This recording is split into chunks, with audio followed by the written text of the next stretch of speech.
So this webinar is on the regulation of online political advertising in Europe and its impact on freedom of expression. The European Union is currently considering a new legal instrument to regulate online political ads. The proposed regulation of the European Parliament and of the Council on the transparency and targeting of political advertising would require online platforms to disclose information about who pays for political ads and how they are targeted and how much they spend, and limit the use of micro-targeting techniques based on personal data. The proposal is an integrative element of the European Democracy Action Plan, whereby the European Commission announced its intention to complement the rules on online advertising included in the Digital Services Act through a legislative proposal on sponsored political advertising. The Commission presented the proposal on the 25th of November 2021 and drew on previous EU initiatives to ensure greater transparency in political advertising. The proposed regulation goes further than several previous non-regulatory or self-regulatory measures, such as the Code of Practice on Disinformation that was adopted in 2018 and then updated in 2022. And seeks to establish a common regulatory framework to enhance the transparency of sponsored political advertising both online and offline. The main novelties of the proposed regulation are, first, harmonized rules on transparency of political advertising across Europe, across the European Union. Second, the introduction of a mechanism enabling individuals to notify if a political advert does not comply with those transparency requirements. Thirdly, harmonized rules on the use of targeting and amplification techniques. Fourthly, national authorities would be in charge of imposing administrative fines and financial penalties to those infringing the proposed regulation. And finally, the infringements of the regulation would be considered particularly serious during electoral periods. The proposal entered the ordinary legislative procedure in the European Parliament and the Council, and as of now, the trilogue negotiations are ongoing between the Parliament and the Council. Some critics argue that the proposed regulation could threaten freedom of expression and media diversity. They claim that the law could impose excessive burdens on online platforms and advertisers, stifle political speech and innovation, create legal uncertainty and inconsistency across different jurisdictions, and perhaps undermine self-regulation efforts by the industry. So today, in this webinar, we will discuss these arguments and how the EU can balance transparency, accountability, and fairness goals with freedom of expression and media diversity objectives. For this aim, let me introduce our great speakers today in order of their interventions. So let me start with Professor Andrej Richter, who is researcher professor at Comenius University in Bratislava and adjunct professor of the Webster University in Vienna. Professor Richter also served as director and senior advisor at the office of the OSCE representative on media freedom, and he has authored more than 250 publications on media law and policy. Dr. Richter sits on several editorial boards of a number of international journals on communication and the media. I think I give the floor to Professor Richter first, and then I continue with the introductions in order of the speakers. And I suggest the order of the speakers. So first Professor Richter, then Dr. Joan Barata, then Professor Oreste Polocino, and Dr. Giovanni De Gregorio, if you would agree with this line of speakers. And I would kindly invite you all for a 10-minute verbal intervention first and leaving more space to discussions afterwards. Okay, thank you. So the first speaker, Professor Andrej Richter. Thank you very much, Christina. Good afternoon, everybody. Thank you for getting me to this very, very excellent and high-level panel. We agreed a little bit in advance. We agreed that we will treat the draft regulation from our research viewpoints and from our angles, so to say. My angle will be disinformation and the way the regulation counteracts disinformation or intends to counteract disinformation, and where are the advantages of the regulation and disadvantages, problems, and issues are related to the text. First of all, although the title of the document doesn't mention disinformation, although the text of the document doesn't mention propaganda, for example, definitely the essence of the document is pretty much dependent or should be viewed in the context of the current counteraction by the European Union institutions to disinformation and propaganda, mostly from Russia. This is clear from other documents which were adopted by the EU and that relate to disinformation, and they refer in particular, at least one of them refers in particular to the future regulation of political advertising. It is clear from the text of the draft regulation itself because it refers to the action plan for democracy, which is one of the key documents to counteract disinformation in the European Union. And it also it comes also from the numerous statements related to drafting of the document, which put it in the context of countering disinformation from Russia, which might be fine in itself. And I mean, definitely the drive of the European Union to stop Russian propaganda's influence in Europe is very important, and especially today in the context of Russian aggression against Ukraine, it's a very important matter, a very important goal. I would like to look at the proposed regulation from the viewpoint of A, whether it does achieve stopping disinformation or making barriers to disinformation, and B, how it is put on the balance with the commitments of Europe in relation to freedom of speech, freedom of expression. First of all, I believe that the obligations that the regulation puts on internet service providers and platforms, which you already mentioned, Christina, are quite significant, if not overbroad. In my view, they will bring the situation when such platforms will declare them zones free of political advertising, and political advertising will not disappear from the online platforms, because that's definitely the main instrument of political advertising today. It's not the newspapers or magazines.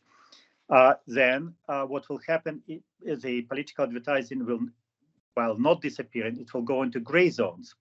It will disappear from the regulatory regime that is established by the European Union, and that will be very sad, because that will not help achieve the targets and the goals of the regulation. Also, there are several elements related to fighting disinformation which might be found problematic. It speaks about only disinformation, although disinformation is not the goal in itself. It has never been goal in itself. It's a means. It's a means of propaganda, first of all, and we should look at the disinformation from the viewpoint of harm, societal harm that disinformation brings. Unfortunately, the harm of propaganda for war, the harm of propaganda for hatred, is not part and parcel of the regulation, of the draft regulation.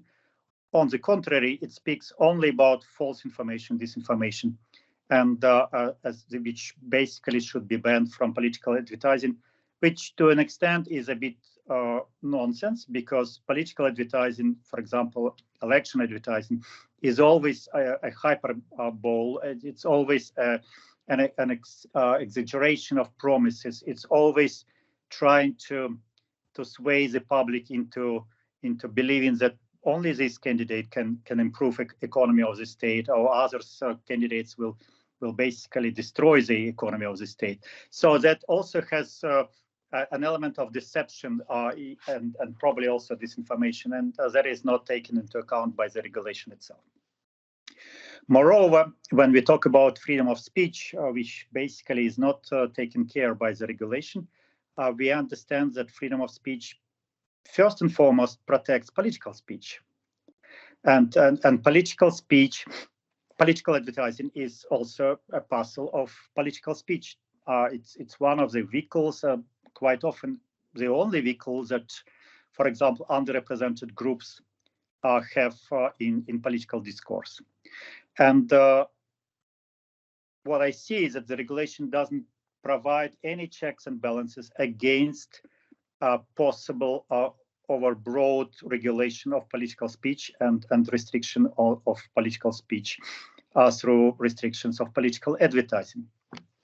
And that is very sad, because definitely we should not and we cannot regulate political speech through restrictions without any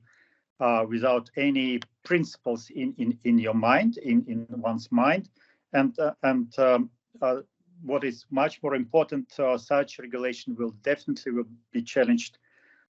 If not in the European Parliament, it will be challenged in the European Court of Justice.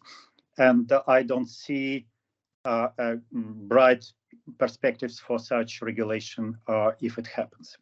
Well, that's in a nutshell my message, and I'm happy to talk on details if there are questions. Thank you.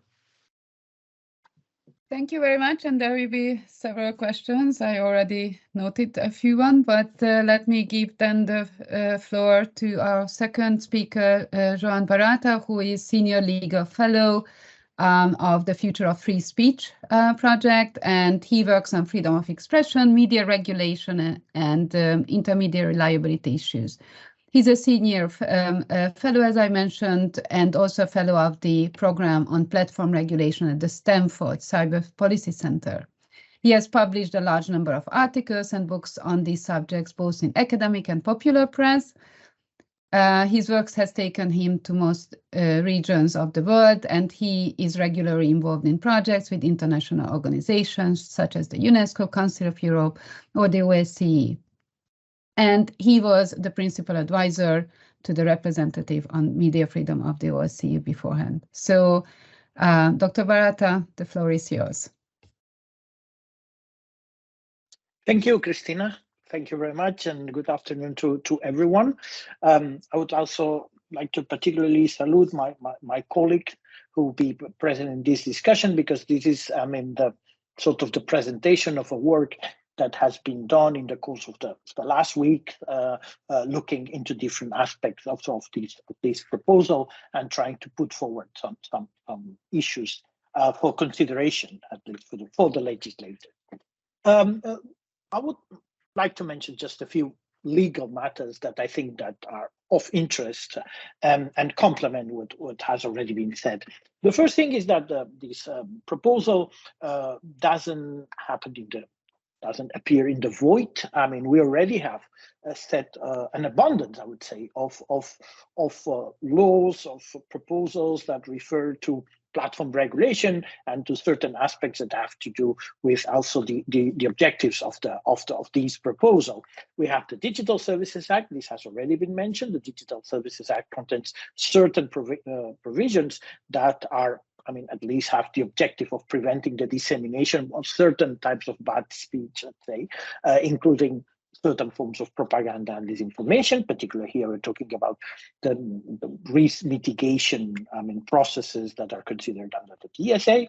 We also have the Media Freedom Act that has to do with slightly different things, but there are some considerations with regards to the protection of pluralism, limiting the role of the state when it comes to using public money to promote certain ideas, certain messages, and the code of practice on this information. So here, probably the first question would be whether we need something else, but whether perhaps it would have been a better idea to try to test what is already in place. The ESA is in the process of implementation, so we don't know if what is there is already effective to deal with certain negative effects that we want to deal with. So I mean, the first question again is whether this is necessary or not. The second question here is that the regulation of political advertising has already been the object of national legislation. Most countries, if not all the countries of the European Union, have to some extent laws, regulations, establishing conditions, limits, requirements for political advertising, taking different angles. In some cases, this national legislation refers to political parties. So when they regulate political parties, for example, states establish certain limits to the money that can be spent when it comes to political advertising and political campaigns, transparency requirements. So one angle would be political parties, limiting, regulating, framing the activities of political parties, including political advertising. Another angle that we can find frequently in national legislation is the general regulation of elections. Elections need to be particularly regulated, the fairness of elections, the kind of messages that can be disseminated through different platforms, and there we may find also some restrictions when it comes to political advertising. And in some cases, we find restrictions to political advertising based on the media. For example, broadcasting regulation in some countries includes restrictions, prohibitions to political advertising, with the only exception of election periods, for example. No? So here we also find another possible angle, another possible area where these can be regulated. And what is also interesting is the fact that the European Court of Human Rights has analyzed some of these provisions, and it has accepted the introduction of limits when it comes to political advertising, but I would say within very specific contexts, under very specific circumstances. I think that we can say that the European Court of Human Rights probably does not accept a general provision, a general regulation of political advertising in whatever platform and without considering other factors. So I think that this is something that probably hasn't been incorporated into the debate, and I think that this is also something to take into account. The European approach is a more comprehensive approach. It's based on the idea to deal with the issue of propaganda and let's say malicious operations from foreign countries. So this is something that can be read even between the lines in many parts of this proposal. I think that one very important issue here that has already been outlined many times by many commentators, and also by the moderator, is the issue of the definition. The definition of political advertising itself as the very basis of the whole regulation. It refers or defines political advertising as, I think, provided by, for, or on behalf of a political actor. Here we have the presence at least of a political actor that is defined, identified. Probably the problems in terms of interpretation refer to the fact that the text talks about by, for, or on behalf.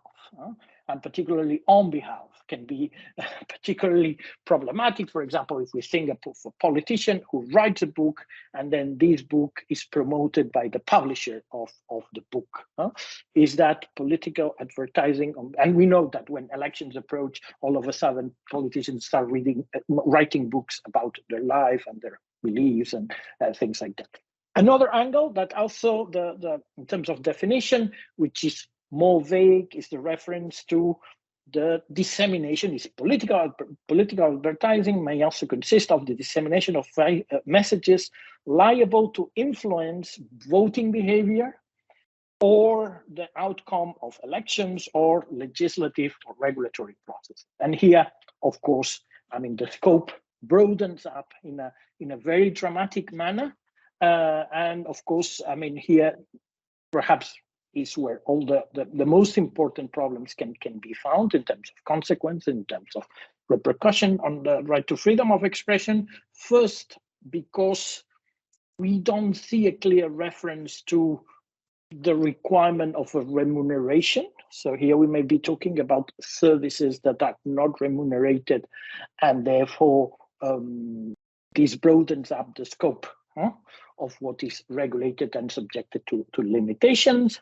The fact, as Professor Richter has mentioned, that here we are dealing no less than with the most protected type of speech. So it's not that this is a regulation that, I mean, deals with commercial speech, I mean, the way it has been conceptualized by both the European Court of Human Rights and also by the Supreme Court in the US. But here we are talking about, I mean, the most protected type of speech. And it is obvious, therefore, that, let's say, non-commercial campaigns on matters of public interest promoted by actors, even like businesses, on matters such as abortion, let's say, environmental issues, taxation, and other manners where there is no an immediate, where there is not an immediate business interest, may be caught in this net, and therefore subjected to certain restrictions. I mean, at the end of the day, we might see political speech being restricted in a particularly intense manner, which again might be incompatible with European human rights standards. The most concerning part of this is that, if I may say it this way, that every time I've attended an event where there's a representative from the European Commission, I mean, the position of the European Commission is to say, yeah, this might be a problem, but we prefer to cover everything so that, I mean, in case there's something problematic, we may say. So that is a little bit the approach. There's a declared willingness to subject any type of political statement to a certain degree of control. That's the declared political will, at least as far as I've heard, which I find problematic. And of course, here the justification is always to say, well, because of the risk of disinformation, the risk of political manipulation, etc., it is very important to subject this kind of speech to specific rules. No, that's the declared intention, and this is also, I mean, the justification that is provided. And here, this is where perhaps we may have the most important discussion here. And my last remark is the fact that when it comes to assessing, when we have political speech, and when some measures need to be adopted when it comes to political speech, and when it comes to assessing even complaints from third parties regarding the existence of political speech online, the role to make this assessment and to adopt restrictive measures is on the shoulders of online platforms that, of course, might be forced to make assessments, to make determinations, take decisions on very sensitive matters. And of course, these complaint mechanisms, for example, can also be used by malicious actors, not only, let's say, the speech itself, but also complaining about the speech of someone else. I mean, to force it being taken down can also be a malicious operation, misusing, if you wish, these regulation. But truth is that this possibility is there in the current drafting. So, I mean, I understand. I mean, I believe we all agree on the importance of this matter. We all agree on the need to regulate one way or another, I mean, the issues that are connected to this matter. But I think that the project, the proposal that we are analyzing still presents very, very sensitive issues. And I believe, above all, that the human rights standards, the human rights challenges, issues that are at stake here have not been properly considered, at least reflections from a specific human rights angle, using the standards of the European Court of Human Rights in this matter. I mean, all these elements, I don't see them in the text of the proposal, in the memorandum, only very big references to the principle of freedom of expression, but not considering the very sensitive implications here, which of course is a problem for a continent, for an institution like the European Union that always wants to, show itself as the defender of freedom of expression and liberal values. So I think that this is a very important discussion. Thank you very much. Thank you very much. So we already have a menu list of concerns to be discussed, and I would definitely encourage the participants to start putting their questions, maybe comments into the chat, which we will get back to and return.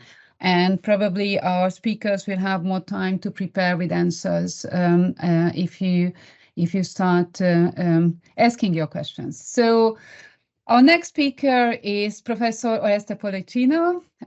Warm welcome, who is Professor of Constitutional Law at the Bocconi University, and he teaches courses on GDPR, media law, internet law, and he's also the director of the LLM in Law of the Internet Technologies. My elder daughter is very much interested in this program, so that might be a different discussion at a later stage. I'm not joking, actually.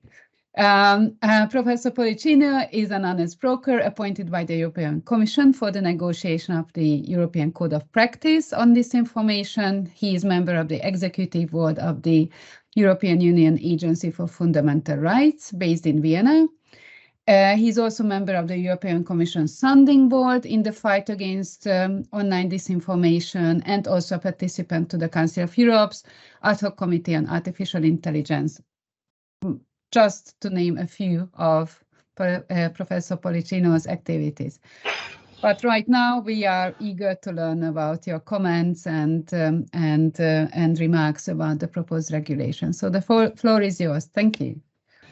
Thank you very much. And now I'm also in the middle of nowhere because I am, in a way, a victim of train strikes in Italy. You know, this is a huge problem. It's not like political advertising, but it's a huge problem that today I have to deal. This means that you would excuse me if you hear these sounds in the background. I will be very brief, but I found a place where there is a decent connection. I will try to be very brief and then clearly be able to answer to your question. But what you said, it was very important. First of all, the interest of your daughter in the LLM, and I will be very, very interested in understanding a little bit more, because I think that would be a great added value. And secondly, in what has been said in relation to the difficult balancing, you know, Calabresi and Bobbitt would call tragic choices between, on the one hand, the defense of basically a roadstar, not only of the European constitutional law, but I would say of constitutional law per se, that is freedom of expression, and on the other hand, the need to clearly try to have an efficient, convincing approach against disinformation.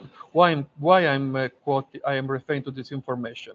First of all, because there is an interesting comment that I've already seen that in a way defines exactly our proposal to the European Commission when I was part of the high-level expert group of the European Commission against disinformation 2018. That definition that you can see in the comments is exactly a definition that we proposed to the European Commission. Then the European Commission endorsed this proposal. And what is the problem here? The problem is to understand that on the one hand, we have the need to be coherent with the roots of constitutional law.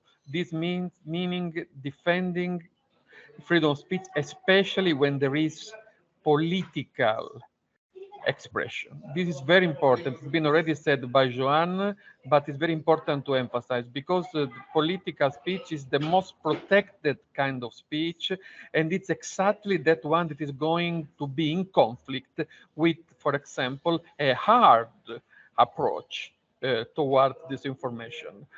Why? Because as you can imagine, it's very difficult to find the right balancing between, on the one hand, trying to protect freedom of speech in the political debate. On the other hand, understanding what does it mean disinformation, especially in relation to the political advertising content. It's not a coincidence that in the code of practice that I had the privilege to coordinate with the previous work of Professor De Gregorio, has a special chapter and single chapter related to political advertising. But before going to this chapter, let me say a few words about the code of disinformation, because as you can imagine, this is something that it should not be taken as a hard law. If it would have been hard law, it would have been problematic in terms of, interfering with freedom of speech. It's, first of all, an exercise of voluntary approach, of voluntary will of many stakeholders, not only platforms, but platforms, fact checkers, advertisers, political advertising, in particular, I would say huge advertising company, and on the other hand, there were clearly also the civil society included. So you can imagine that this kind of, let's say, heterogeneous group of voices, they need to basically need to basically find a kind of common position. This was one of the most problematic issue. And also in terms of policy making issue, it was very difficult, because it's true that it was on the voluntary basis. It's true that it's the first laboratory in the world that on a voluntary basis put together many signatories, many stakeholders that commit themselves to raise the protection of rights. But it's also true that, as Giovanni will say, there is a shift in this moment as far as the code of practice are concerned in relation to the DSA approach from self-regulation to co-regulation. So this is very important, because it's very subtle, the line between self-regulation, meaning not binding natures of the measures taken for the platforms, and co-regulation that can have clearly a much more binding approach. I know what you are thinking. Also, a more convincing approach, but also a much more binding approach. This was, I would say, the humus within which we try to write, to draft the chapter in relation to political advertising. What is very important, I think it's crucial to try to remember that the code of practice in particular, as underlined in the Commission guidelines, you know that they've been adopted Commission guidelines in 2021. That was our, let's say, road star in writing the code. Commission guidelines for the fight against disinformation. There was a very important recital that was reading as follows: in shaping political campaign and public debates around societal issues, there is a crucial role of political advertising. What does it mean? It means clearly that one of the key objects of the code is to foster, this is the most important thing, greater transparency in advertising, thus allowing to fight more efficiently against online disinformation. So transparency as a value. Now is another thing how to implement this value. As a result, the focus, this is also the second point that I want to emphasize, is not on freedom of expression only as individual right, but also as a collective democratic value. And this is, again, a European matrix, you know, the two souls of freedom of speech, individual rights, but also a collective nature. Now, the last two footnotes. The first one is that regarding the placement, there is a huge emphasis on transparency in content monetization. I hope there will be a debate later on content monetization mechanism. This is a crucial way to try basically to deprive the fuel in the professionals nature of this information. I don't know if it's clear what I'm trying to say. And those strategies are also related to give a great prominence to the relentless fight against disinformation professionals. This is the reason why already in the definition of disinformation, there is the idea of a professional approach, of intent to create disinformation in order to have a profit, which is the solution that has been found. And then I will stop here. The solution was basically to enhance the demonetization of the resources necessary to pollute the public debate. Now, which will be the next challenge? The next challenge will be clearly to see and to check if the implementation of the code will keep the promise, the expectation, or will be a kind of let's say disappointment in the I would say implementation strategy. This would be really a shame, because now many other countries in the world are looking at this kind of voluntary co-regulation. It's an hybrid that now Giovanni will explain what does it mean for a hybridization that, I mean, many parts of the world is looking to. So it would be great to be coherent with the, I would say, very interesting roots of this process, and with the high expectation that not only European Commission, but also stakeholders and platforms are and have in this kind of process. Thank you very much.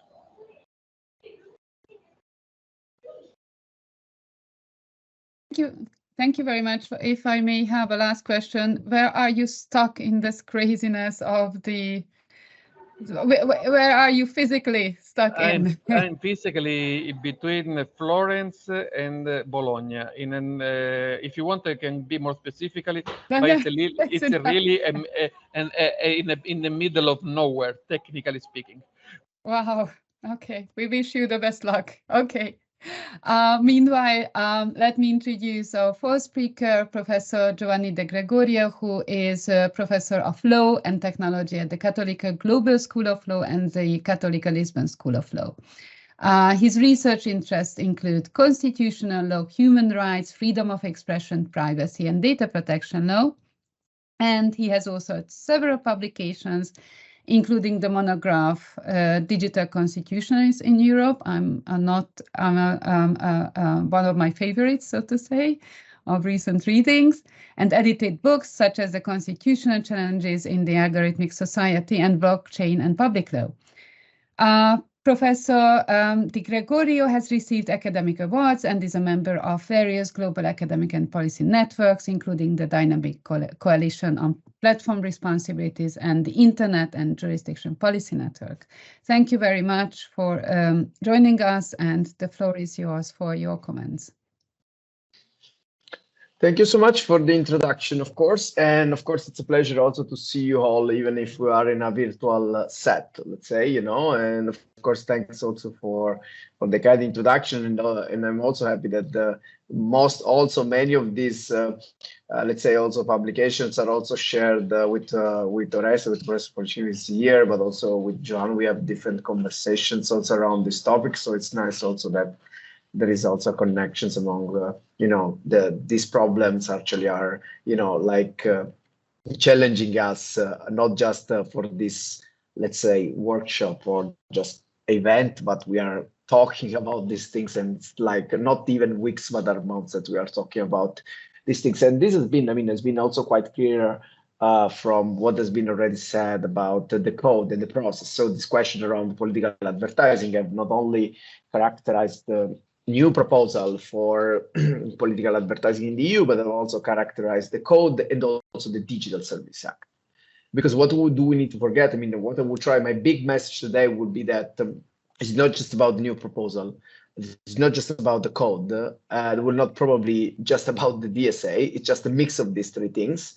And so it's particularly important, first of all, to understand how to read these three things, and particularly understand also what is the role of the code within and between, if you want, the Digital Services Act and the regulation on political advertising. Because now, if you think about and you look, for example, at the code, just since we talk about that, just to make an example, you can immediately see that, for example, signatories have also committed to provide a definition of political advertising. But we know also that the regulation tries to do that. And we know also that, in a certain sense, the DSA as a part on online advertising as well. And of course, the process of content moderation is very much connected to, the advertising model. And of course, this is very much connected also to the DSA. So it's not easy actually when we look actually what is the role of the code and what is the goals. It is mentioned there is an hybrid system. That's very true, because you need to understand where to position the code within this policy environment, and you need to understand what it is, and not only because for sure, first of all, you can see the code as a continuation in continuity in respect to the previous code,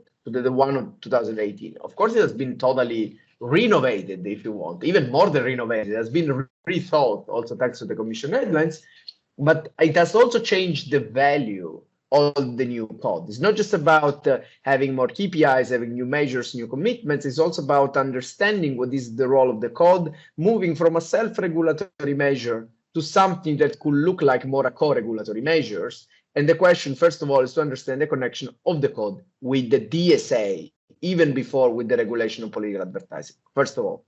Once actually we look even at when the DSA deals with code of conduct, and immediately if you read that article of the DSA, and also the other rules on very large online platform, for instance, you see immediately that what happened with the code of practice of disinformation is usually a kind of case study, if you want, what is supposed to happen with many other cases and code of conducts for the Digital Services Act, where you have the Commission with an important role, and that actually, in a certain sense, facilitate the conversation between different stakeholders. So it's not just about, of course, a self-regulatory approach where stakeholders come together and join and publish and issue and come with a code, but it's more about the Commission coordinating that, just giving the principle, nothing else than the guidance we mentioned before, and then the rules are defined by the agreement of all the stakeholders. This is kind of a revolution, and that's why, as has been also mentioned, this form of regulation or co-regulation has captured the attention of of other also states around the world. It's not just about the EU,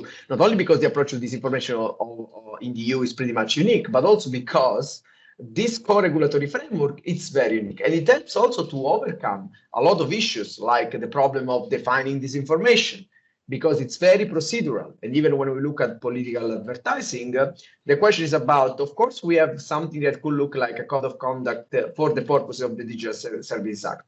But even when we think that something is binding and is also connected to the question of accountability for online platforms and other stakeholders, the question moves also how we read the code of conduct with the regulation on political advertising. And that is the second step. The first step is to connect, of course, to the Digital Services Act. When actually we connect that and we found actually what is the connection, it's time to move to the regulation of political advertising. That is actually what we are talking basically today. And that, is not easy. It's not easy for many reasons, because first of all, for chronological issue, the code has been adopted and has been worked and taken into account very, very, in a certain sense, in a process that, of course, we already knew the content of the political advertising, but it's still a proposal, So, no one has a clear idea what it was supposed, the final text, So it is the first point. The same happened with the Digital Services Act.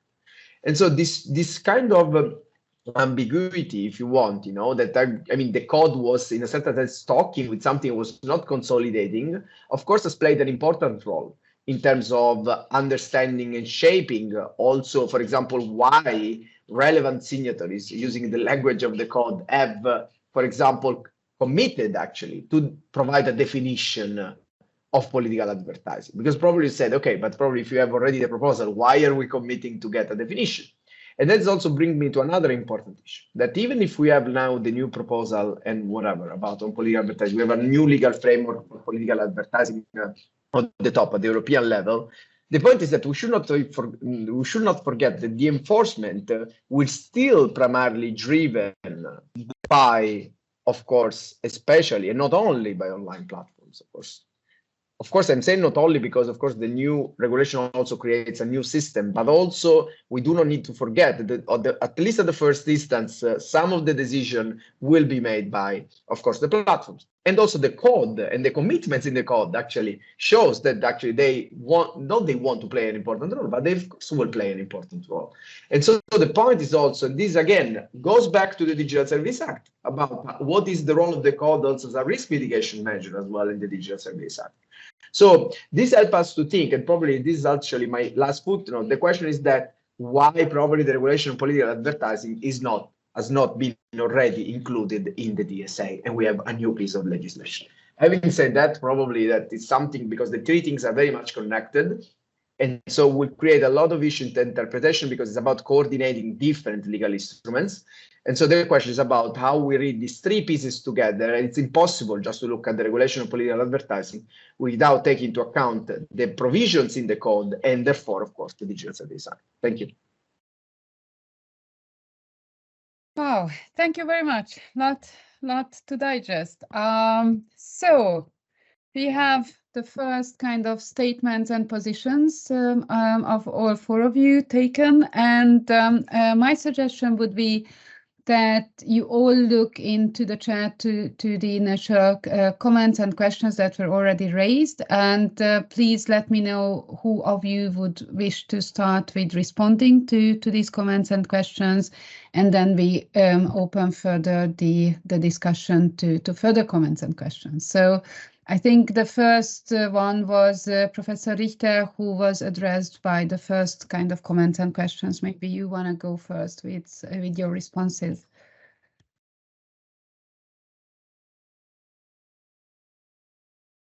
I actually did reply, and it's a question about the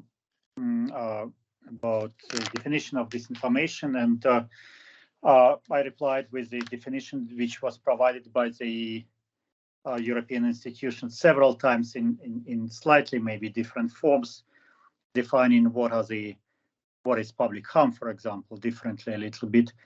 But it does refer to political advertising. It is applicable to political advertising because of political gain, and political advertising always is about political gain, and public harm, which is not actually mentioned in the regulation as a criteria for stopping disinformation. But otherwise, I typed with my one finger the reply in the chat.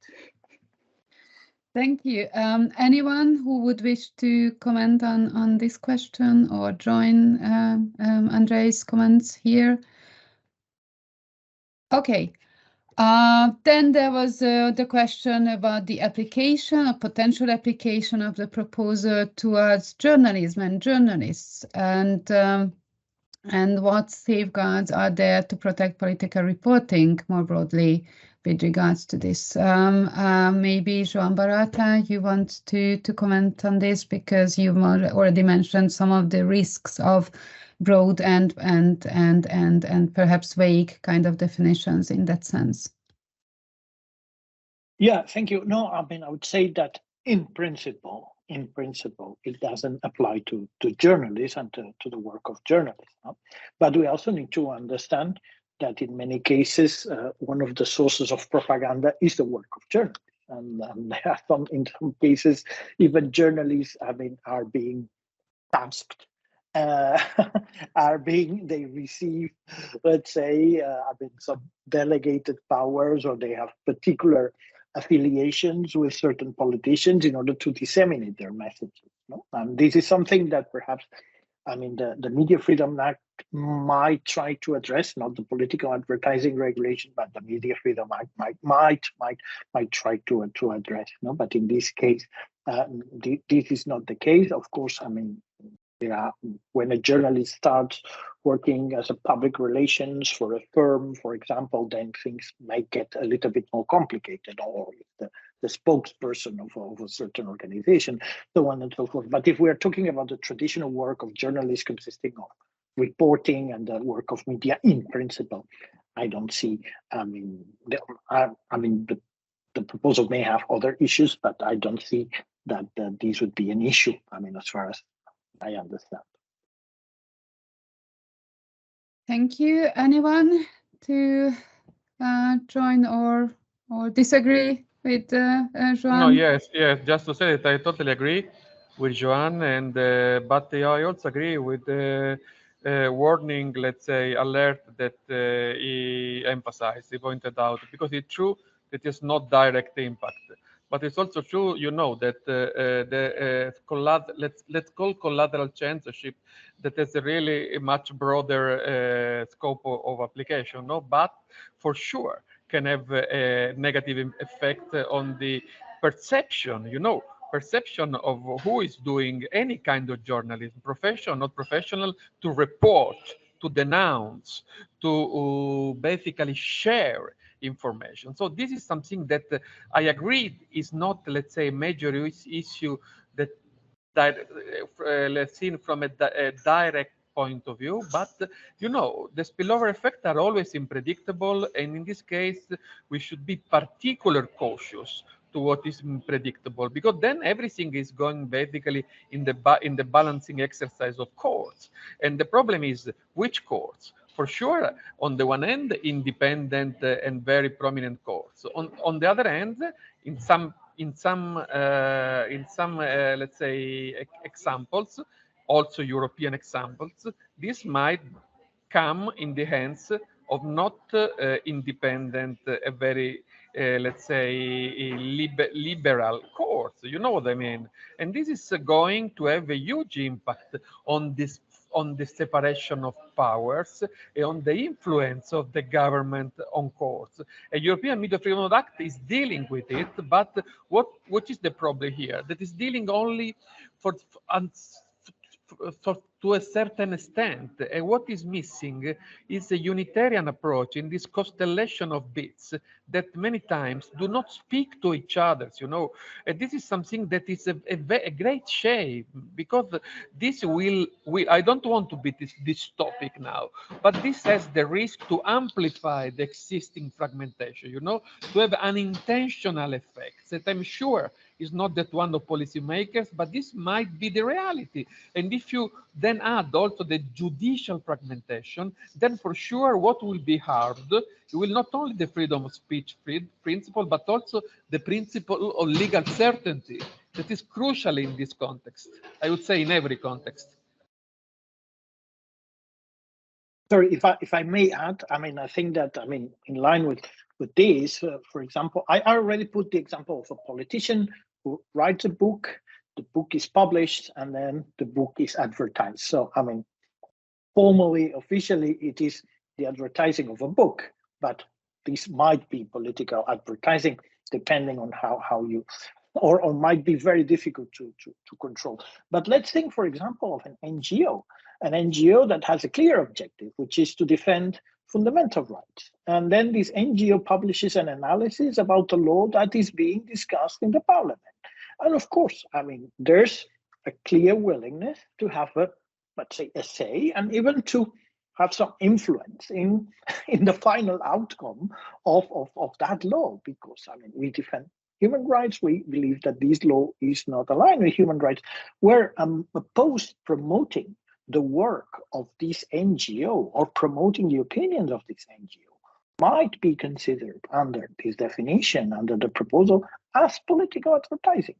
And putting aside whether the limits are reasonable or not reasonable, etc. Here we are talking about a form of speech that should be particularly free and should not be subjected to kind of any sort of labeling that might then, for the reader, suggest that this is something that is biased by definition, or there's some interest behind, so on and so forth. So, by the way of something that I think has just been posted on the chat, I think that these, the most negative effect and the most important effect of this kind of vague definition will be, for the work, with regards to the work of civil society organizations that work sometimes in issues that relate to the protection of the environment, protection of, let's say, the rights of women, minorities, etc.,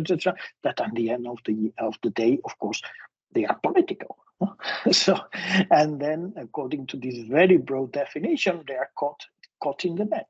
I think that is the most problematic part of because then, of course, and even in terms of trying to promote on social media the visibility, etc., everything will be against in terms of the regulation, the restrictions, etc. It will be, this piece of content will be subjected to many restrictions. I mean, not necessarily taken down, of course, but subjected to many restrictions that might affect the visibility of the message vis-a-vis other types of messages that are less important in terms of the public interest, if I may put it this way. And I think if I can react here, also because it's a conversation. I think that, of course, whenever we are using labels in terms of political advertising or when it comes, of course, to public interest subjects, of course, it's very hard to draw a line. I mean, this is also shows, for example, by case law of the European Court of Human Rights, even the US Supreme Court. I mean, every time you see there is not definitely a consistency among the decision because they are very contextual. So it's not possible to say that the environment this day will be a topic in the public interest, tomorrow will not. It's very difficult to predefine, in a certain sense, to have a set of values that are in the public interest. And I mean, something is deserved to be taught in the public interest, something else does not deserve that. But I mean, I think that the most important thing, and I think actually one of the positive side also of this proposal, not to mention that there are only negative side, just also to be a little bit constructive, is also to try to target, and this is quite clear in the recitals as well, certain like malicious behaviors also that are hidden within like the umbrella, the broader umbrella of political speech, because that is the problem that the regulation tries to address. It's not just, of course, trying, of course, to limit speech. That's, of course, it's a drawback. And this has been clear, quite actually clarified, both by Joanne, by Ores, by all of them, also by Andrei, by everyone.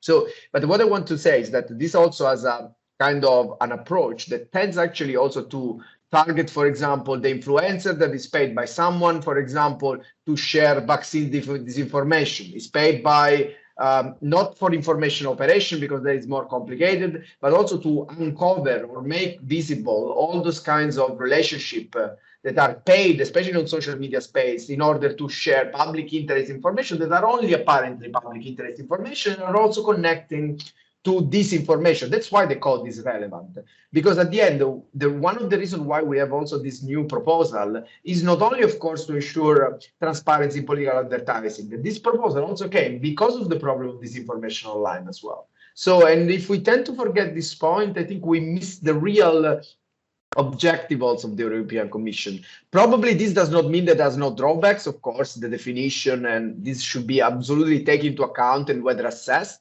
Also how to involve the platforms and all the other stakeholders, including fact checkers. But this also means understanding why actually we came up with this regulation, because otherwise we need to find another way that is not this regulation to address what is going on in terms of paying people with a big influence online, even when they are not politicians, to share content, of course, that could harm, in a certain sense, the broader public, even with topics in the public interest that indeed are protected by the umbrella of political speech, no matter what. Thank you. It's very important that we see all sides of this coin, right? Thank you. I'm looking into further questions that were put in the chat. There was one question about liability of supply side and demand side platforms in the edtech industry and the impact of this proposed regulation in this regard. I'm not sure who to address this question, and it was not clear who was supposed to respond. So anyone who would wish to take this question, please go ahead. Yeah, no, just to say that, I don't think that this proposal increases or changes the liability regime of online platforms the way we understand this discussion about terms of exemptions of liability. It increases the responsibility of online platforms. And we need to separate, legally speaking, the two notions. Platforms might be subjected to fines, to administrative responsibility if they don't manage and if they don't properly control or don't treat political advertising the way it should be treated. But this doesn't mean that platforms might become liable for the political messages or the political disinformation that might be disseminated. Platforms are still not liable for third-party content, and this proposal doesn't change the general principle that is included in the DSA, and also it comes from the e-commerce directive. So I mean, at least this doesn't change, I would say. Might introduce new monitoring obligations for platforms, and we know that this has been the tendency of EU law. We've seen that in the Audiovisual Media Services Directive, in the regulation on terrorist content online. Now platforms need to monitor more and more, but still also, I mean, the principle of the provision of imposing general monitoring obligations also remains valid. Yes, I totally agree. If I can add, just a footnote is that this is a common trend now in the new, let's say, EU legislation. What is the most interesting trend is that basically there is not a change in the regime. I agree in the responsibility exemption regime, but what the common trend is basically that there is a kind of injection of more margin of appreciation, more margin of discretion, more margin of choice. Now, I'm not sure if they are happy or not. This is not relevant. What is for sure important is that if we want to ensure a rule of law principle, in general, it works the other way around. It works in the way that you try to delegate as less as possible to private actors and not the opposite. So this is something that started already from Google Spain and then in a way was codified by many EU legislation. I understand the will, the spirit, but then the balancing is done by private actors with all the implications that this has to deal, and this is something that should be taken into account, as a general methodology of policy making in Europe. Thank you very much. Very important aspects and very important concerns about the so-called privatization of enforcement, and something that we are discussing, I think, over a decade now, and the implications of outsourcing of enforcement and the role of the state and what it would bring, and whether how much it would help safeguarding our rights and freedoms, right? So yeah, thank you very much for this comment. We have a very important question, maybe also comment in the chat, which I think would very much relate to the question about the trialogue process and who is doing what and what is the role of the Commission, the Parliament, the Committee of Ministers. So one of our participants is asking basically about the legitimacy of the European Commission, politically speaking, proposing this regulation in terms of what is the role of regulation in securing political speech and the freedom of to vote, so to say. I think this is very much, again, connected to the question, what does the Commission stand for in this debate? What does the Parliament stand for in this debate? Maybe you could comment on this. And very importantly, and this is something both Oreste and Rose Giovanni mentioned, how do we see this proposal right now since 2021, but the trial process right now in relation to the implementation of the updated code and the balancing of the policy objectives in that sense. So anyone to comment on this would be more than welcome. I mean, if I may step in this case, I mean, this is $1 million question, okay, for one reason, because It's not, again, easy to see, first of all, I mean, the interpretation of the three things, even before the adoption, also because we do not know the final text still, you know. So of course we know some discussion around some amendments, but when it comes to the competence, you know, in order, this is the same discussion that pretty much has characterized every time the European Commission tried to regulate free speech, like with the European Media Freedom Act. The question is about, is the European Union competent to do that? I mean, it's a usual question. What I can tell you is that in this case, what I believe is that we are looking at, whenever it comes to regulate speech, there's freedom, you know, and so it's not about data protection. It is because on the other side, we recognize there is something to be protected, you know, and especially in Europe, this is very strong. Indeed, in a certain sense, if you think about that, the regulation of political advertising, I mean, I do want to know there is an expression of consumer law, but up to a certain point is a way also to ensure transparency and to understand better that users, as citizens, as consumers, as you name it, of course, are aware of what's going on, you know. So at the end, we are trying to protect the passive side again, you know. Regulation, of course, in Europe comes usually, if you want, in a paternalistic way as well, to help us a little bit, people to understand what's going on, especially considering the scarcity of time, the amount of information that are out there, ChatGPT, and whatever you can imagine, you know, to add in this discussion. Of course, all this kind of information coming from all over the places, from very different sources that are not verified, and of course, they are shared by multiple entities that are paid from whoever is involved in that kind of supply chain of advertising, if you want to call it like that. And so the most important point is that this regulation looks like something that is very close, more to consumer law than other. So it's very close to internal market goals in the end. That's why sometimes this regulation going also, and in a certain sense, they, at the first glance, they look like an overstepping in a certain sense the role of member states. But when you look actually precisely at the procedural safeguards they bring to the table at the end, they are very, very much close to other forms of regulation that we have already seen in these years by the European Commission. At least this is my idea, at least. Thank you. Andrei, perhaps? Just one comment, or rather one quotation.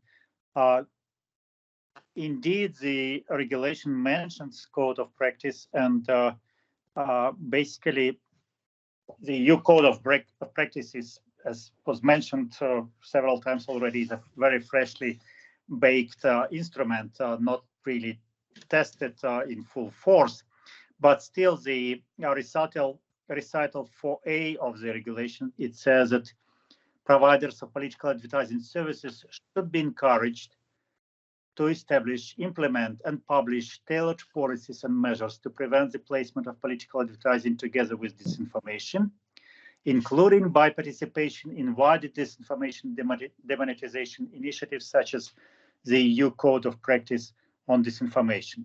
So basically, the regulation pushes the governments and to regulate political advertising services in such a way that they join EU Code of Practice, no matter how big they are or how active they are in political advertising. Okay, if I might join this particular question, because Professor Policino mentioned that he would be very much disappointed if the implementation of the updated code would not bring the expected results, right? And so basically, if we look from a bird eye perspective, we have a code that exists since 2018, was also born in the fear of EU election manipulations. That has had, let's put it this way, limited impact, but certain impact.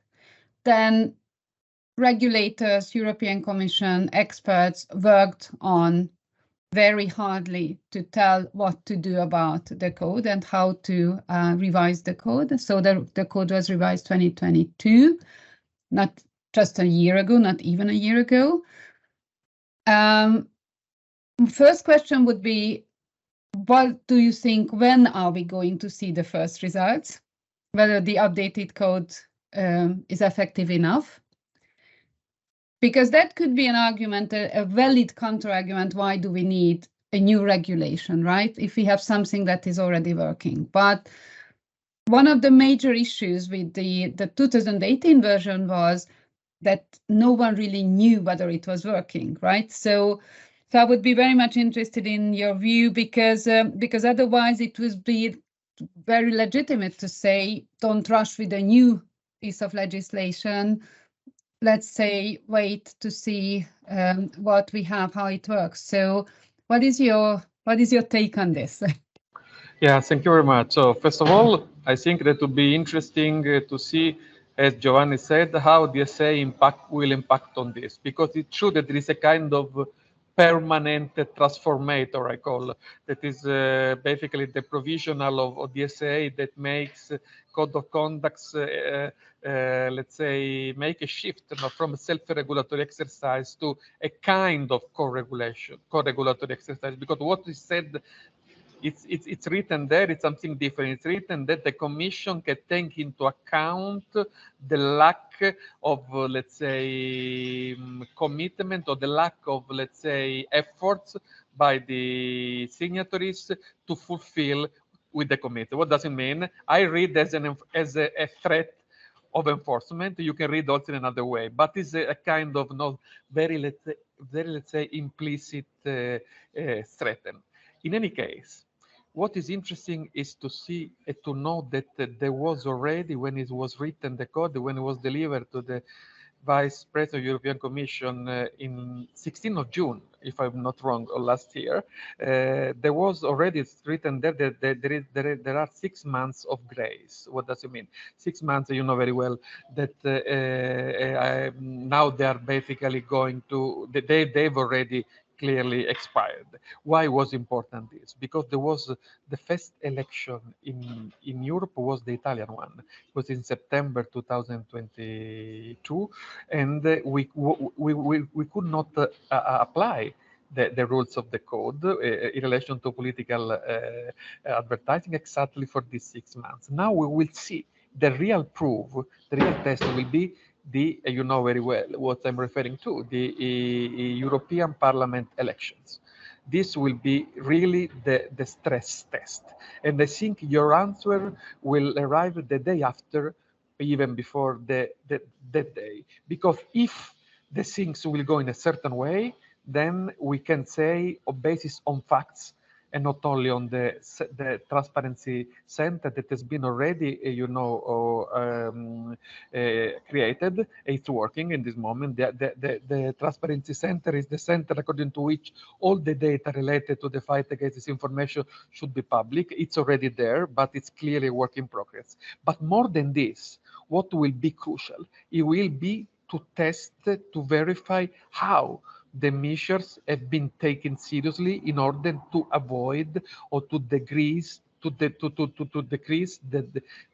impact of disinformation on political debate on the election of the European Parliament. If there will be no impact, then I think that there will not be any good reason to try to not asking for a hard regulation. I'm always a little bit, prudent when you move from self-regulation to co-regulation to hard regulation so quickly, because this, can have some spillover effects, and we already mentioned some of them, no? But again, there should be a stress test, and I think that will be the real stress test. Very interesting contextualization. So maybe we could say that this kind of process we are witnessing right now is adopting a plan B, although we don't know whether plan A worked or not.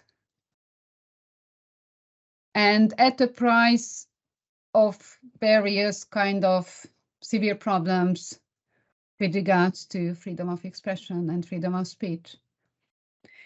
Interesting political time, so to say, very severe effects to the law. Thank you. One of our participants, I just can tell the name Norman. You might maybe talk to us, because you got back to the question of the analogy with the consumer law and the definitions of freedom of expression, and you were not happy with the answers you have received so far, maybe. So if you want to join the discussion, please switch on your camera and you're free to talk or raise further questions. So Norman, please, if you wish, we are waiting for your intervention. Okay, if not, I don't know, maybe Giovanni, you cannot speak. Yeah, no, I can definitely address that. I mean, Okay. I mean, the point is about, I mean, to think about this form of regulation as a form of protection, you know, of users. You know, the idea of consumer law was to propose a regulatory framework that very much is based on transparency, obligation, and procedural safeguards. So it was not just about that to say that consumer law is about speech, but I can tell you also to answer that, there is also who argues that consumer law is a form of content regulation. So, I mean, so I will not be the only one. So actually, to be fair, but apart from that, you know, it's not just about what is good or what is evil in this case, you know, because the same is actually how we could define what is political speech and what is commercial speech.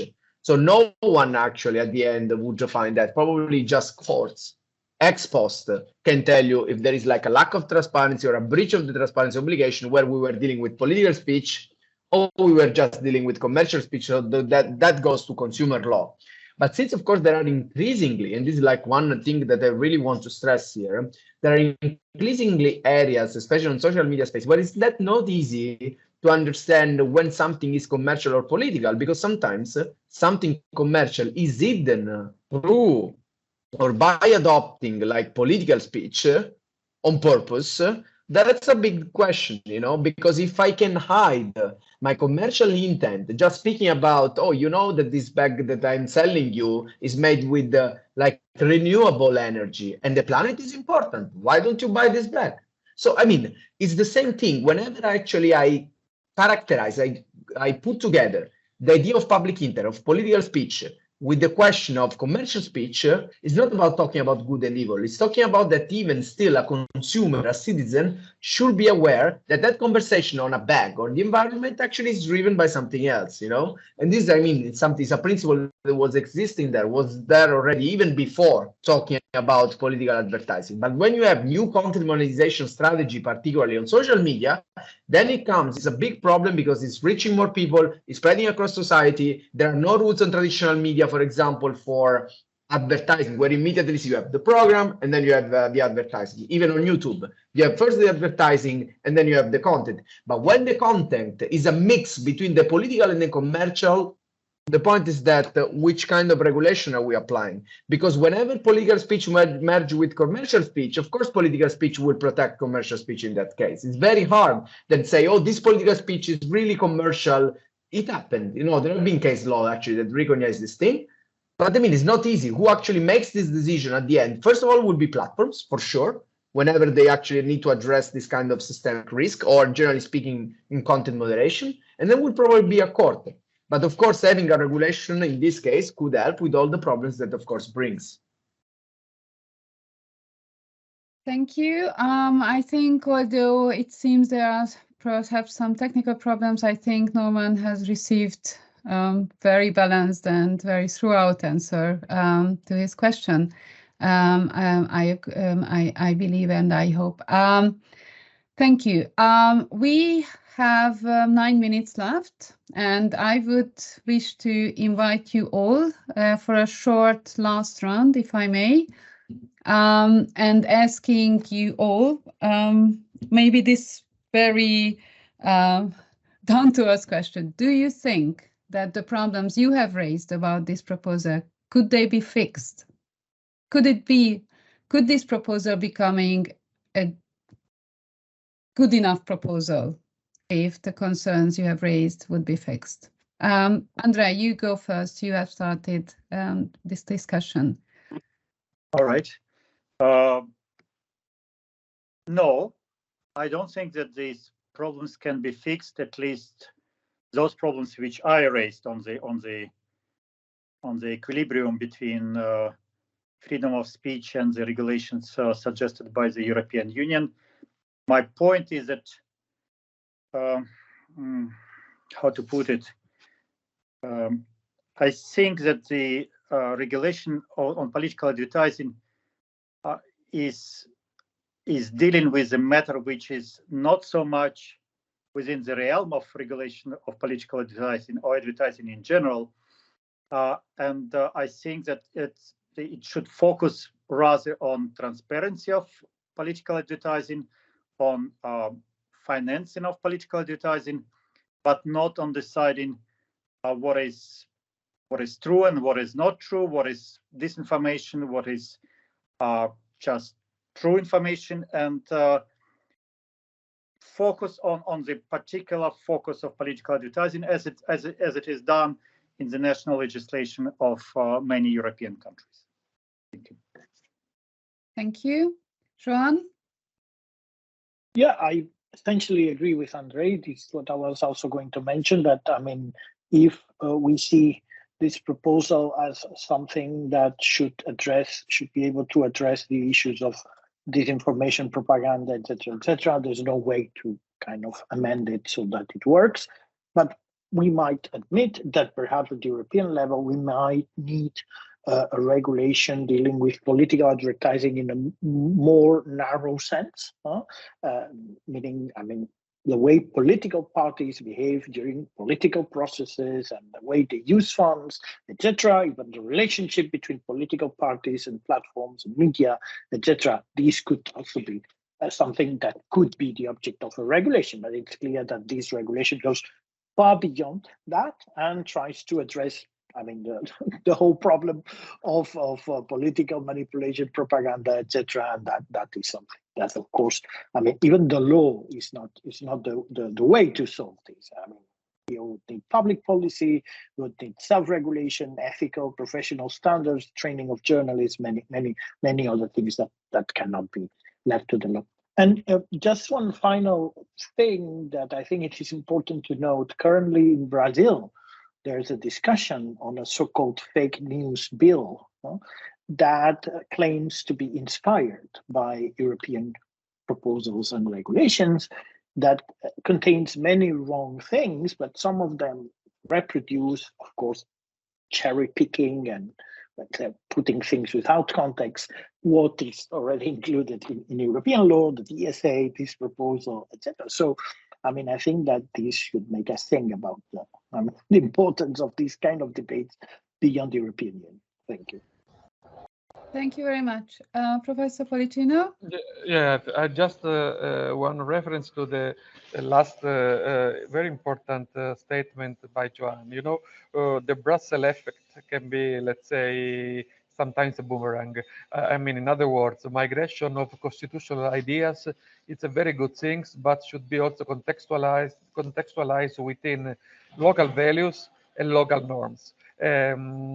Otherwise, the risk is of judicial or legal colonization. We do not want this. You know, Europe should aim to have I would say, a process of mutual teaching and learning process. You know what I mean? This is very important. It makes the example of fake news. I can make even a simple example. That one of the copy-based GDPR by Chinese experience. You know, this is something that has nothing to do with the substance. It's a facade, but a facade that might be very sexy, might be very à la mode, and might be very, in a way, convincing as strategy looks. We just took our your best practice. It's not at all like this. So this is very important. That, you know, the risk to be bad masters is always there. We, in a way, have the privilege as European to be a great laboratory. But exactly for this important power, you know, that power goes along with responsibility. We have responsibility not only for what happens in Europe, but also for what happens outside Europe. This is something that I would like to emphasize. Thank you very much. Very important points. And last but not least, Giovanni De Gregorio. I will be very, very short. Just to say that the scope, the question again is the enforcement in the scope of this regulation. And also, I mean, it's not quite easy also to understand also if this will be connected also with the scope of the Digital Service Act when it comes also to processes of content moderation, because this is very much also thought about things going on online, social media, even if it's not directly addressed like that, but you know, it's very much try to address that kind of environment, you know, and that's also is one of the reasons why it's quite complicated how far this regulation will go. But definitely, you know, one of the most important thing really is that probably will be really, really helpful to see even like a non-binding documents, a set of guidelines that actually underlines what are the point of connections among the two regulation and also probably with the code of practice. Of course, the proposal already mentioned the European Code of Practice, but there are so many interconnections also with the business model, with online advertising in the DSA that are not definitely well represented, and definitely they are worth exploring more in order to get in order to understand how to interpret and then enforce at least these three pieces that of course will shape what we mean with political advertising. Thank you very much. Very important last thoughts, last words. Thank you. I've learned a lot, definitely, and especially I took the overline tragic choices. Thank you so much for this kind of comment. I think one of the key takeaways is really about the role and the responsibility of the European Union in terms of policy transfer and in terms of influencing global procedures, perhaps not setting the best standards, and how these kind of practices could be used and misused by those malicious actors the European Union is fighting against, actually. So thank you very much, and we wish safe travel to Aresta and getting ahead, and wish you all. And thank you for the speakers, and wish all the participants a wonderful evening wherever you are. Thank you. Thank you very much, Christina. Great chair. Thank Bye bye. you. Thank you. All you. Bye. Bye Bye. Bye. bye. Ciao.